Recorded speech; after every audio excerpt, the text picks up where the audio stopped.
বিশ্ববিদ্যালয়ের ভর্তি যুদ্ধের মধ্য দিয়ে 2 বছর পর ক্যাম্পাসে ফিরল প্রাণ।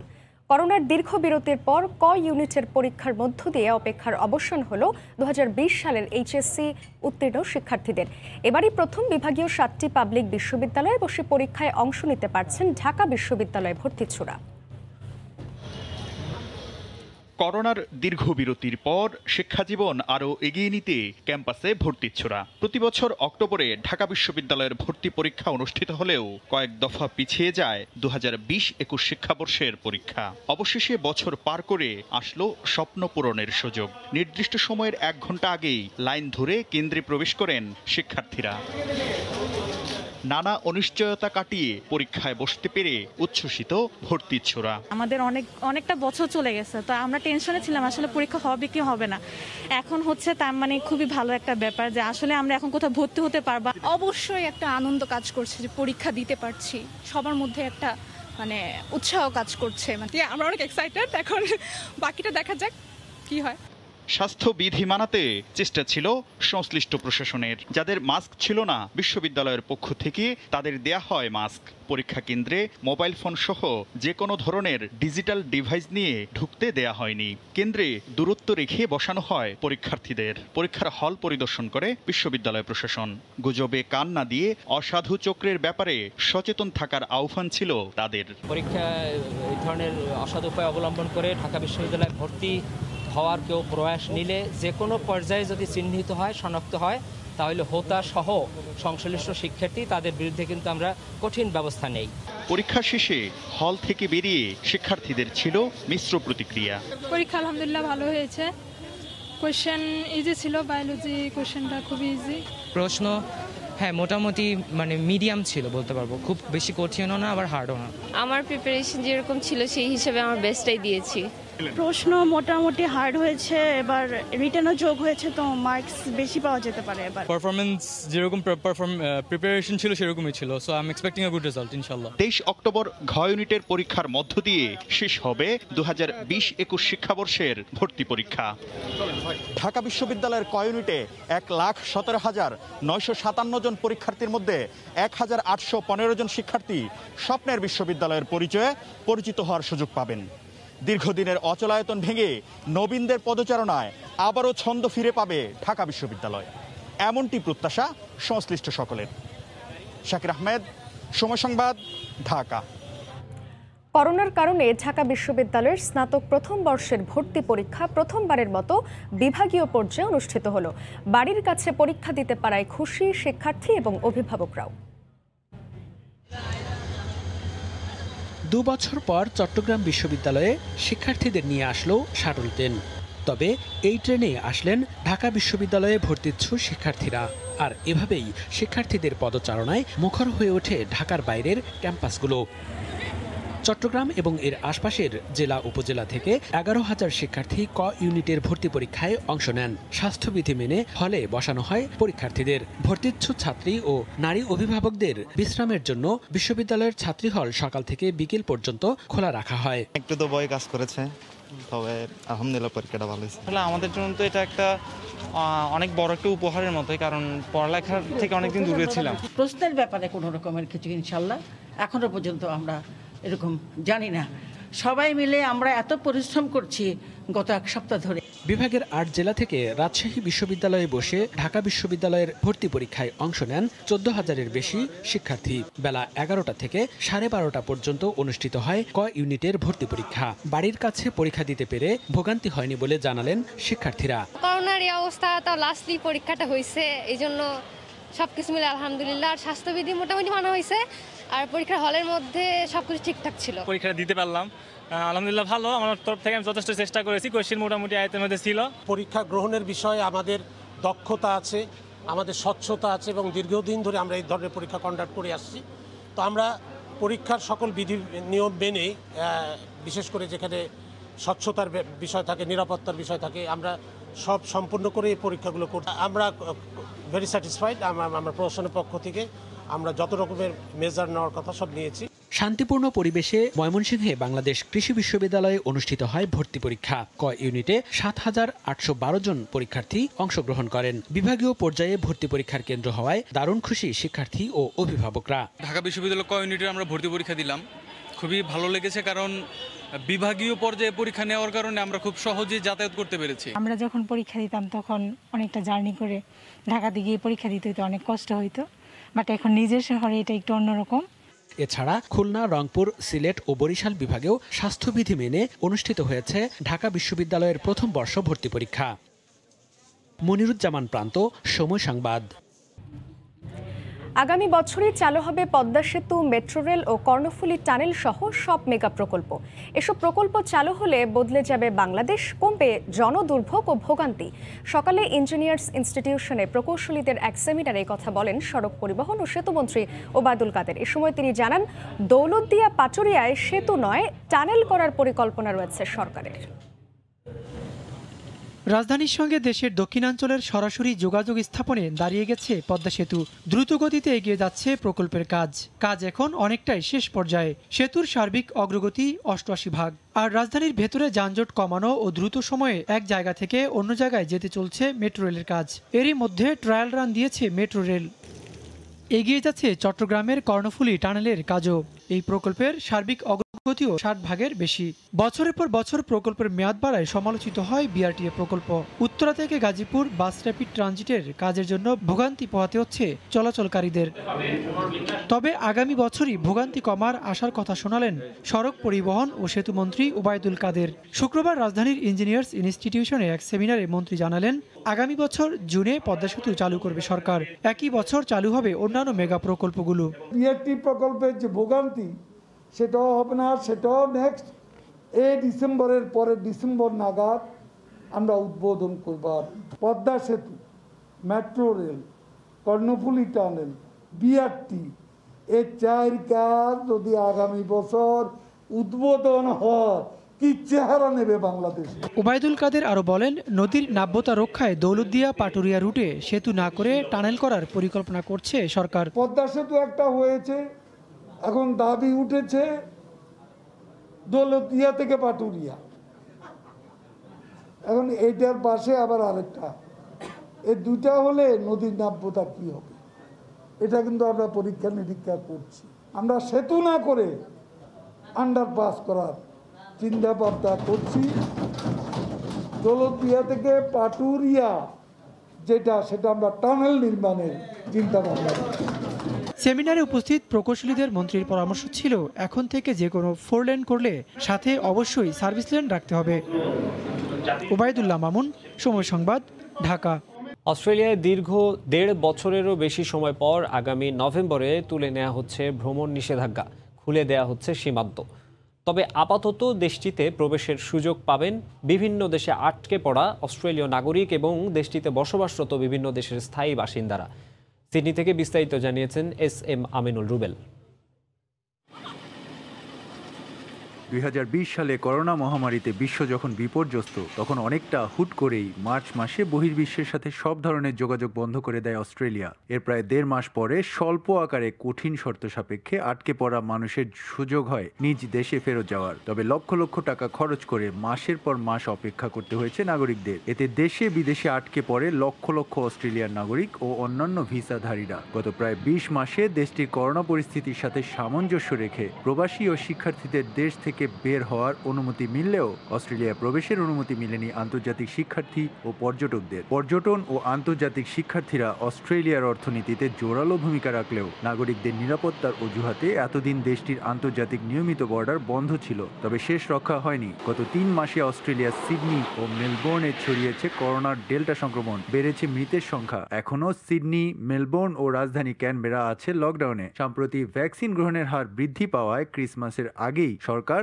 বর্ডার খুলে দেওয়ার সিদ্ধান্ত নিয়েছিল। তবে আজ এক সংবাদ সম্মেলনে দেশটির প্রধানমন্ত্রী স্কট মরিসন নভেম্বর থেকেই অস্ট্রেলিয়া আন্তর্জাতিক বর্ডার খুলে দেওয়ার ঘোষণা দিয়েছে। আপাতত শুধুমাত্র দেশটির যে সকল রাজ্যে ৮০% মানুষ করোনা ভ্যাকসিনের 2টো ডোজই নিয়েছে এমন নাগরিক ও স্থায়ী বাসিন্দারা ভ্রমণের সুযোগ পাচ্ছে। নতুন শিথিল শর্ত অনুযায়ী আগের মতো ব্যয়বহুল হোটেল কোয়ারেন্টিনে থাকতে হবে না কাউকে, বরং 1 সপ্তাহ নিজ বাড়িতে আইসোলেশনে থাকতে হবে। তবে দ্রুতই দেশটির অস্থায়ী বাসিন্দা, পর্যটক ও আন্তর্জাতিক শিক্ষার্থীদের জন্য ভ্রমণের সুযোগ করে দিতে আশাবাদী সরকার। বিমান স্বল্পতা ও ভ্রমণ ব্যয় বৃদ্ধির কারণে আগামী অন্তত কয়েক মাস অস্ট্রেলিয়া ভ্রমণ অনেকের কাছেই কঠিন সমীকরণে পরিণত হবে।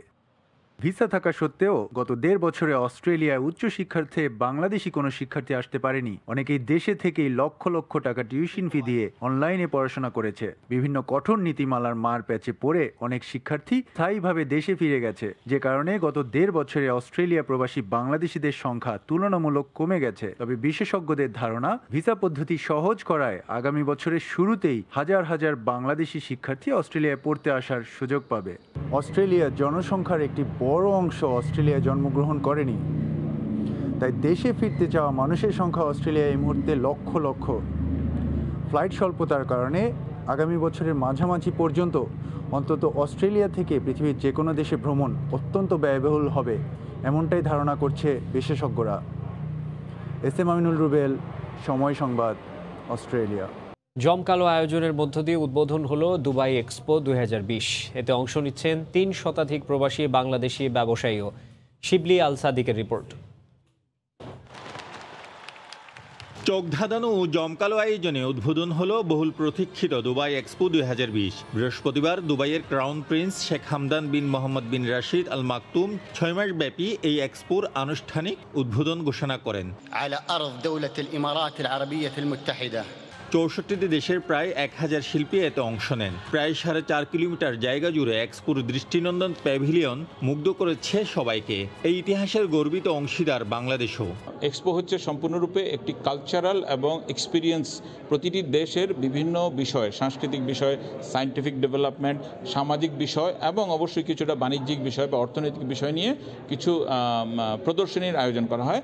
করোনা পরিস্থিতির মধ্যেই 192টি দেশ দুবাই এক্সপোকে ঘিরে নিজ নিজ অবস্থান থেকে স্বপ্ন দেখছে অর্থনীতি, বিনিয়োগ, সামাজিক অবস্থান, পর্যটন সহ বিভিন্ন বিষয়ে নতুনভাবে গতি সঞ্চার করতে দুবাই এক্সপো সেই ঐক্যের সূচনা করেছে। It's a huge platform. যদি Bangladesh government can take this in a different level, এখানে বাংলাদেশ স্ট্রেংথটা অনেক বাড়তে পারে। আশা করি ভবিষ্যতে আমরা এই বাণিজ্য মেলা থেকে বাংলাদেশ অনেক সুবিধা পাবে, বিশেষ করে আমাদের বৃহত্তর জনগোষ্ঠীর আমাদের যে নতুন নতুন প্রোডাক্ট আছে। বাংলাদেশও নিজেদের সংস্কৃতি, ঐতিহ্য, অর্থনীতি, উন্নয়ন, বিনিয়োগ, ব্র্যান্ডিং করতে প্রস্তুত। এই লক্ষ্যে এক্সপো গ্রাউন্ডে উদ্বোধন করা হবে বাংলাদেশ প্যাভিলিয়নের। বাণিজ্য মন্ত্রী টিপু মুন্সি প্রধান অতিথি হিসেবে এই প্যাভিলিয়ন উদ্বোধন করবেন। ইতিমধ্যে এক্সপোতে অংশগ্রহণ করতে প্রায় 3 শতাধিক বাংলাদেশি ব্যবসায়ী ও ব্যবসায়ী নেতা দুবাইতে অবস্থান করছেন। শিবলি আল সাদিক, সময় সংবাদ, সংযুক্ত আরব আমিরাত। দেখছেন আন্তর্জাতিক সময়, সঙ্গেই থাকুন। সিরাজগঞ্জে রবীন্দ্র বিশ্ববিদ্যালয়ে চুল কাটার ঘটনায় অভিযুক্ত শিক্ষক ফারহানা ইয়াসমিনের স্থায়ী বহিষ্কারের দাবিতে প্রশাসনিক ভবনে তালা দিয়ে আন্দোলন চালিয়ে যাচ্ছেন শিক্ষার্থীরা। এর আগে ওই শিক্ষককে সাময়িক বহিষ্কার করে প্রশাসন। ক্লাস পরীক্ষা সহ বিশ্ববিদ্যালয় অনির্দিষ্টকালের জন্য বন্ধ ঘোষণা করা হয়েছে। সিরাজগঞ্জ থেকে রিঙ্কু কুণ্ডুর রিপোর্ট, ক্যামেরায় ছিলেন অমৃত সেন। শুক্রবার সকালে চতুর্থ দিনের মতো আন্দোলনে নামেন সিরাজগঞ্জের রবীন্দ্র বিশ্ববিদ্যালয়ের শিক্ষার্থীরা। অভিযুক্ত শিক্ষক ফারহানা ইয়াসমিনকে স্থায়ীভাবে বহিষ্কারের দাবিতে প্রশাসনিক ভবনে তালা ঝুলিয়ে আন্দোলন করেন তারা।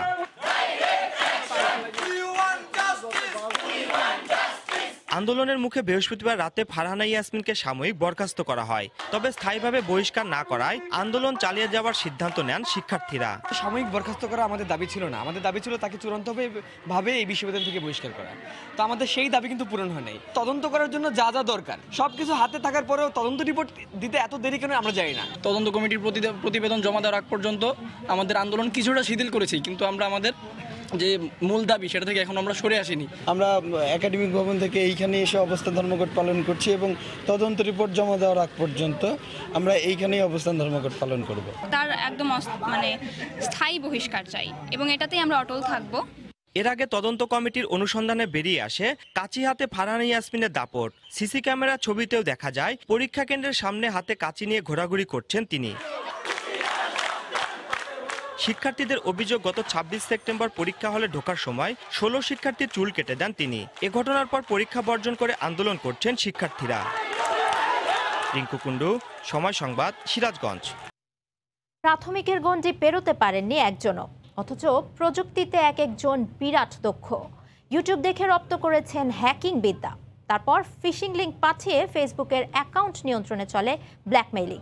মাদারীপুর থেকে ৩ হ্যাকারকে গ্রেফতারের পর গোয়েন্দারা বলছেন জেলার রাজৈর ও শিবচর পরিণত হয়েছে হ্যাকারদের অভয়ারণ্যে।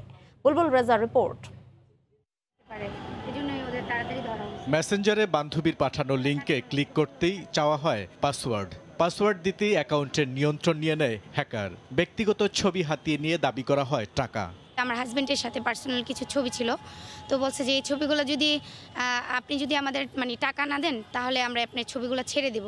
এই ঘটনার তদন্ত করতে গিয়ে ডিবির সাইবার অ্যান্ড স্পেশাল ক্রাইম বিভাগ সন্ধান পায় এমন একটি চক্রের যাদের পেশাই হ্যাকিং।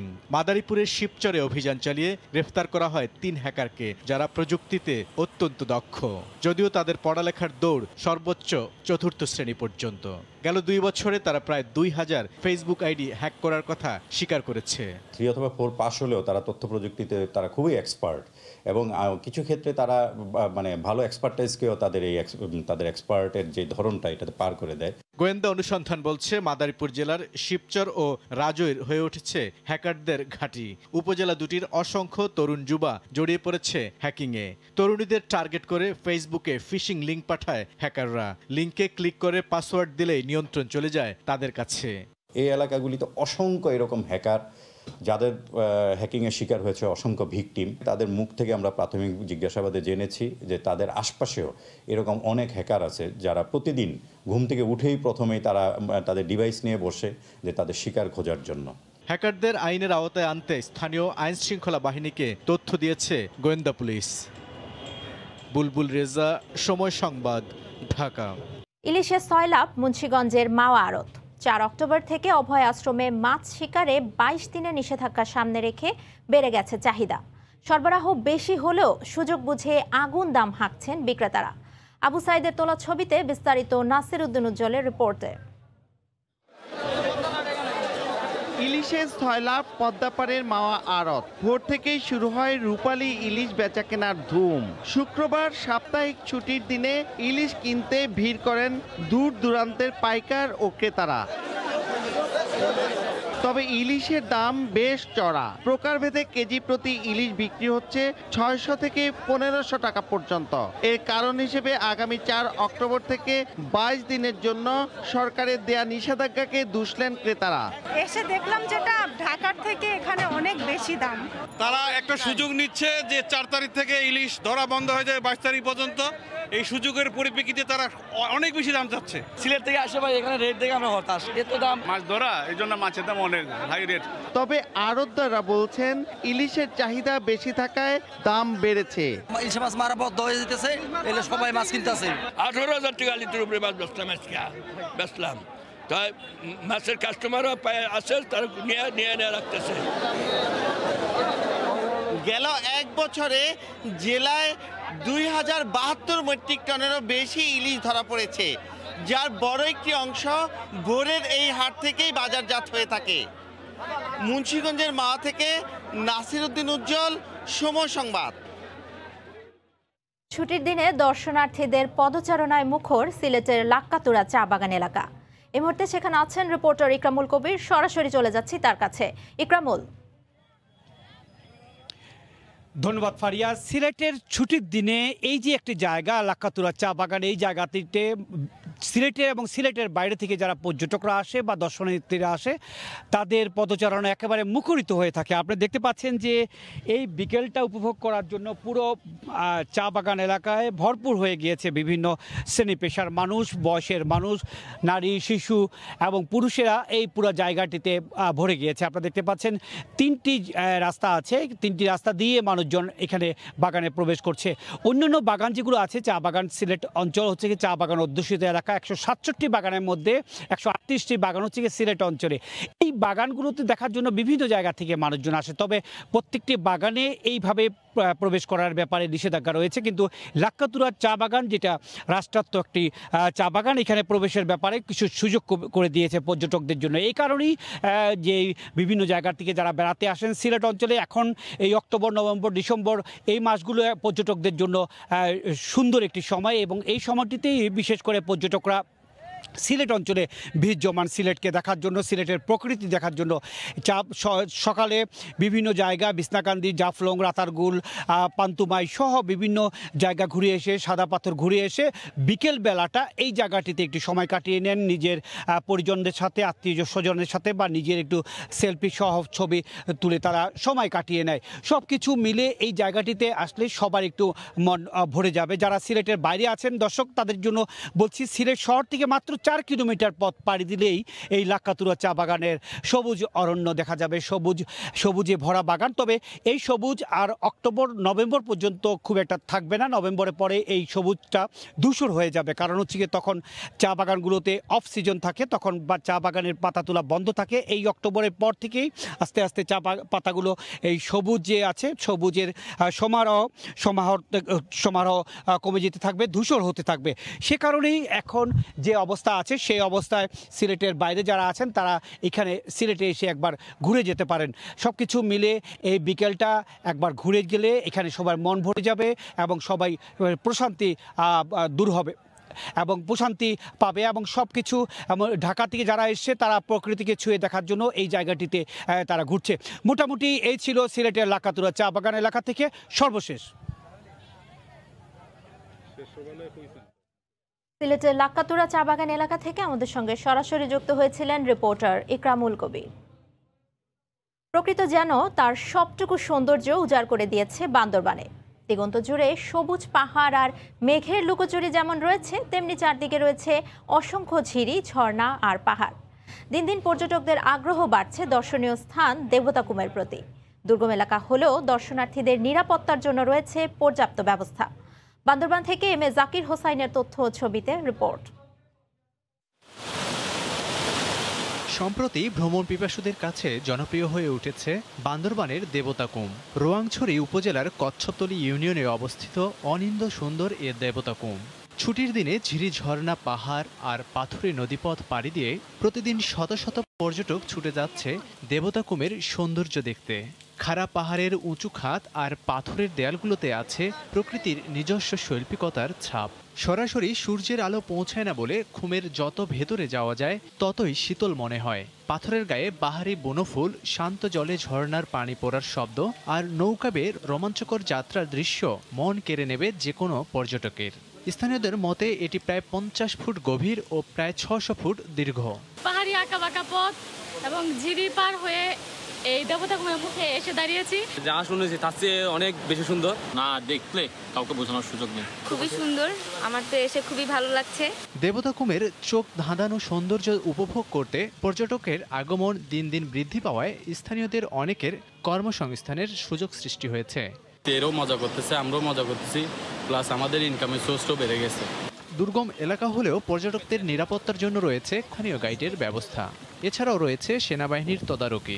পর্যটকরা যেন নিরাপত্তার সাথে সেখানে ভ্রমণ করে আসতে পারেন, এই জন্য আমাদের নিয়মিত টহল সেখানে আছে। আশা করছি প্রত্যেকটা টুরিস্ট এখানে ভালোভাবে এনজয় করতে পারবে। 2015 সালে এটি আবিষ্কৃত হলেও 2019 সাল থেকে পর্যটকের আনাগোনা শুরু হয়। পর্যটন মৌসুমে প্রতিদিন 480 থেকে 500 জন পর্যটক দেবতাকুমের সৌন্দর্য দেখতে আসে। তবে এখন প্রতিদিন 200 পর্যটক ভ্রমণে আসেন। সময় সংবাদ, বান্দরবান।